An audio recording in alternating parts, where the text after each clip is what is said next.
di kita.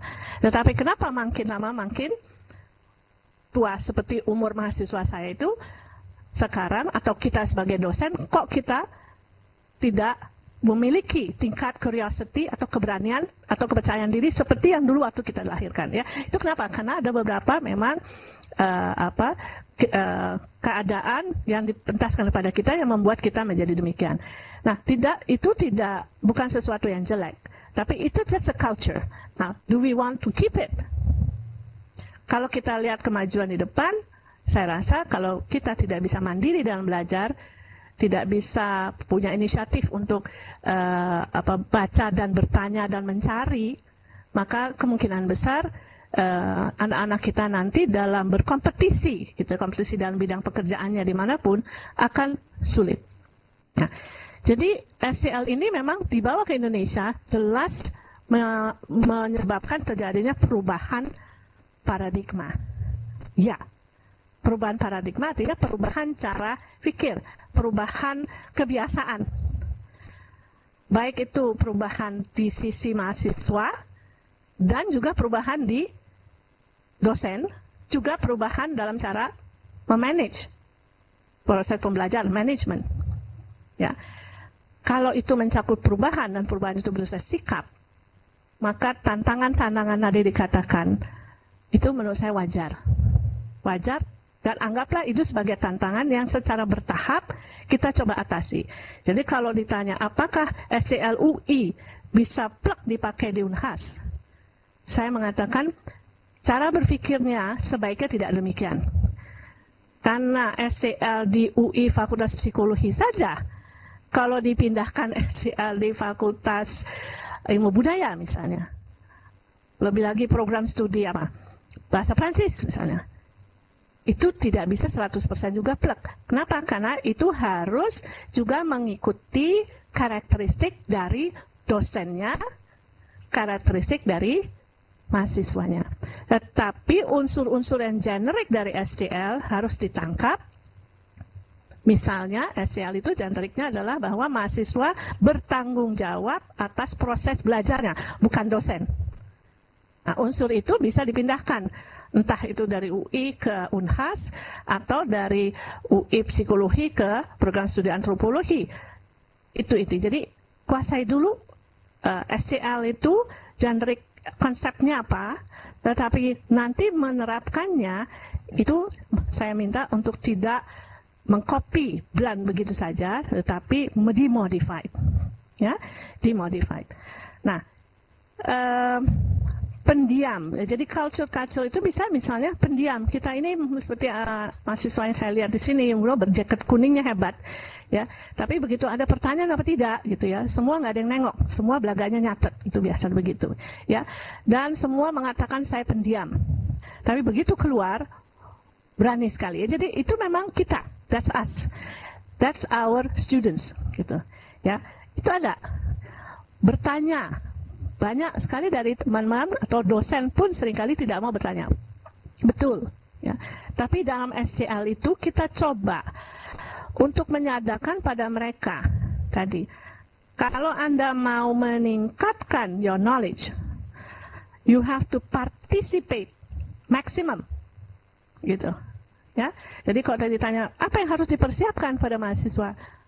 Pemahaman tadi bahwa kenapa sih saya harus capek-capek berdiskusi, udah ibu aja yang ngomong kan, saya tangkap, saya catat, pulang, selesai. Nah, kita harus bisa mengatakan pada mereka, yang belajar bukan saya sudah pintar. Saya mau kepintaran itu saya berikan pada Anda. Jadi Anda harus terlibat aktif, bisa dalam bertanya, bisa dalam mencari bahan. Karena mencari bahan pun ada strategi tertentu. Ya. Mencari bahan di internet, kalau Anda tidak bisa menemukan keywords yang tepat, tidak akan keluar. Tapi kalau dosennya meminta dia mencari bahan, bukan karena dosennya malas, tapi dosennya ingin memberikan pengalaman. Gitu kan? Ya. Jadi, Tuan tanya, bekal apa? Bekalnya paling inti adalah mahasiswa yang akan kita minta berubah paradigma tadi, dari yang disuapi menjadi tidak disuapi, tapi justru aktif mencari. Itu mengerti betul manfaatnya buat saya apa. Nah, pada mahasiswa demikian, pada dosen juga harus tahu manfaatnya buat dia apa. Artinya, saya memang lebih senang kalau ngajar kalian semua diam. Tidak bertanya, karena bahan yang saya kasih bisa selesai sesuai dengan jadwal. Lalu saya diminta untuk memberikan waktu kalian bertanya. Maka itu di budaya saya akan bisa mengatakan, waduh, kalau bertanya nanti saya nggak siap menjawab, tidak tahu jawabannya, malu. Nah, ini ada satu perubahan yang diharapkan terjadi pada dosen itu untuk mengatakan, dalam SJL, kita bukan sumber segala tahu. Jadi mahasiswa harus tahu bahwa dosen, mau itu guru besar ataupun apa sebesar-besarnya itu guru besar, dia tidak serba tahu. Anda harus mampu mencari dan memanfaatkan, dan kita sebagai dosen harus juga bisa mengatakan di mana kita mengerti, di mana kita meminta waktu untuk menjawab, dan seterusnya. Sehingga disinilah terjadi juga perubahan sikap dari dosen sebagai dosen yang mengajar di SJL. Memang sulit jadinya. Perubahan mahasiswa, perubahan dosen, tapi ini kalau terjadi secara perlahan-lahan. Itu terjadi di UI, kita sudah menggunakan ini, saya rasa dari 2001 ya Ibu Moderator. Perlahan-lahan, tapi secara kasat mata mungkin kita nggak bisa melihat mahasiswa itu berubah warnanya, tetapi si dosen akhirnya datang dan mengatakan, saya bisa melihat manfaat di SJL ini karena jenis pertanyaan yang dikeluarkan oleh mahasiswa yang menggunakan SJL itu seringkali membuat saya geleng kepala, yang tidak pernah saya temukan pada mahasiswa itu. Nah, itu kan menunjukkan bahwa qualitative change terjadi. Ya. Nah, jadi menjawab sebagian dari Bu Fatma dan Bu Indri tadi ya. Jadi justru menurut saya di sini dengan SJL ini kita mencoba untuk melakukan perubahan bertahap dari kebiasaan yang tidak kita rasakan menguntungkan buat anak-anak kita kalau dia mempertahankan sikap-sikap tadi, yaitu menyerahkan 100% pengetahuan yang diajarkan kepada mereka pada dosen, karena ini dependent. Sehingga muncullah yang sering saya lihat, kalau mereka tidak lulus, yang disalahkan adalah dosen. Dosennya kurang pintar mengajar, ya, atau pertanyaannya terlalu sulit. Ya. Kemudian Ibu Indri menambahkan dengan peran metakog, iya Bu. Jadi kalau kita sadar kita punya text sheet, maka kita memantau mana yang ini, mana yang text sheet, itu agak bagus sekali. Jadi kalau Brighter mengatakan 6 knowledge yang harusnya ada pada knowledgeable person, antara lain ada regulative knowledge. Regulative knowledge adalah metakog, kemampuan kita untuk meregulate diri sendiri dalam mendapatkan regulative knowledge dan mendapatkan strategis dan teknik-teknik lain yang bisa kita pakai untuk perilaku metakog tadi. Jadi erat sekali metakog ini. Jadi dalam knowledgeable person yang keenam kalau nggak salah adalah regulative knowledge. Jadi ada regulative stateable knowledge, ada understanding, implicit understanding, ada impressionistic, episodic, lalu ada regulative, dan satu lagi saya lupa anaknya. Mungkin itu sementara bisa saya jawab pertanyaan dari Ibu Fatma dan Ibu Indri. Terima kasih. Terima kasih Prof. Memang persiapan memang diperlukan luar biasa, karena di UI juga kita persiapannya sejak 2000 dan jalan pada mahasiswa 2002 ya, angkatan pertamanya, dan memang masih terus belajar. Sampai sekarang kita terus mengembangkan. Baik, kami membuka kesempatan putaran berikutnya. Silakan, ada pertanyaan dari Unhas kelihatannya ya? Dari Unhas? Ya Bu, ada Bu. Iya. Terima kasih Bu. Nama saya Irfan dari jurusan Teknologi Pertanian. Nah, menarik sekali tadi yang telah disampaikan oleh Bu pemateri mengenai tacit knowledge, di mana tacit knowledge ini diharapkan mampu menjawab tantangan pasar pekerjaan 10 tahun yang akan datang. Nah, kalau tidak salah tadi saya salah tangkap, Ibu mengatakan bahwa tacit knowledge ini bisa diperoleh dengan pengalaman di lapangan. Nah, berbicara masalah pengalaman di lapangan, tentunya kita tidak lepas dari yang namanya psikomotorik. Nah, pertanyaan saya ke Ibu, apakah ada standar baku kurikulum yang baik digunakan? Berapa sih persentase dari psikomotorik, afektif dan kognitif? Berapa? Apakah ada standar ideal seperti itu, Bu? Makasih, Bu. Terima kasih, Saudara Irfan. Bagaimana dengan Unri? Ada pertanyaan, Unri? Ada, Bu. Silakan. Ya. Assalamualaikum warahmatullahi wabarakatuh. Waalaikumsalam warahmatullahi wabarakatuh. Ya, nama saya Rizawati dari program studi ilmu keperawatan UNRI.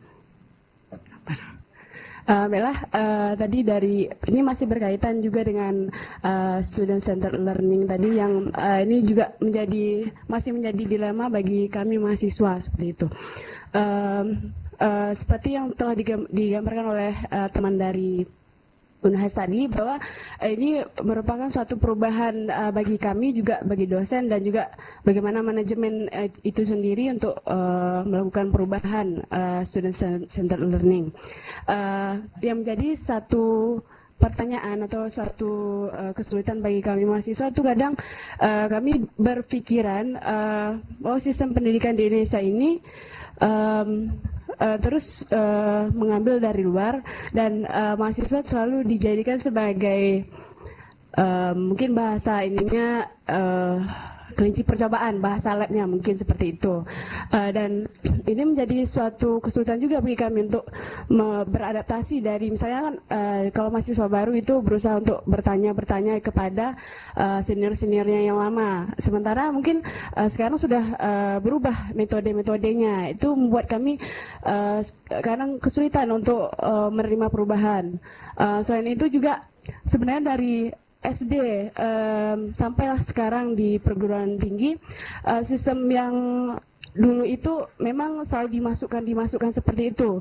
Jadi sampai sekarang masih bingung untuk menerima sistem yang baru. Itu bagaimana mungkin menjembataninya itu dari diri kita pribadi itu terhadap perubahan seperti ini itu, karena memang istilahnya kalau kita mau tinjau lebih jauh lagi dari zaman Belanda ya, memang kita sudah seperti itu gitu, sering dikasih disuap seperti itu. Itu saja mungkin yang saya tanyakan. Terima kasih. Wassalamualaikum warahmatullahi wabarakatuh. Waalaikumsalam warahmatullahi wabarakatuh. Dari UI bagaimana teman-teman? Ada pertanyaan? Kalau ada pertanyaan. Ya, boleh lagi, silakan Ibu. Saya selain pada tesis knowledge, mungkin tertarik juga pada manajemen explicit knowledge, terutama pada dosen-dosen kita. Selama saya menjadi mahasiswa S2, saya menemukan beberapa dosen yang mempunyai knowledge yang sangat valuable, sangat berharga dan tinggi gitu ya, level itu tingkat tinggi. Yang kadang mungkin kita sebagai mahasiswa awalnya agak sulit menerjemahkan apa ya konsep dasar yang ingin diajarkan dosen tersebut. Tapi lambat laun dengan kita belajar hal yang lain, kita bisa menangkap, oh maksud dosen yang dulu itu kemarin itu gitu. Nah sayangnya dosen-dosen yang kualitasnya luar biasa itu menurut saya jarang sekali dokumentasi pemikirannya itu gitu. Jadi ketika kita ingin mengulang kembali dari dia kita belajar apa, kita terpaksa membuka catatan catatan kuliah kita yang mungkin kita banyak lupanya juga di situ. Sudah adakah satu sistem untuk yaitu mendokumentasi pemikiran orang-orang pintar di negeri kita gitu. Terima kasih. Terima kasih.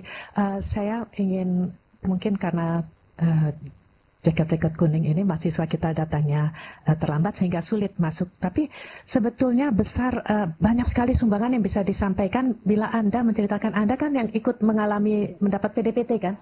Ya, jadi mungkin apakah kesulitan ya sistem pendidikan sekarang yang diajarkan CLPBL bisa diajukan juga di sini sehingga teman-teman dari Unhas dan Unri juga bisa mengetahui prosesnya seperti apa. Ya sambil menunggu mereka mengendap mungkin bisa dijawab oleh Prof. 2 pertanyaan tadi. Silakan. Makasih.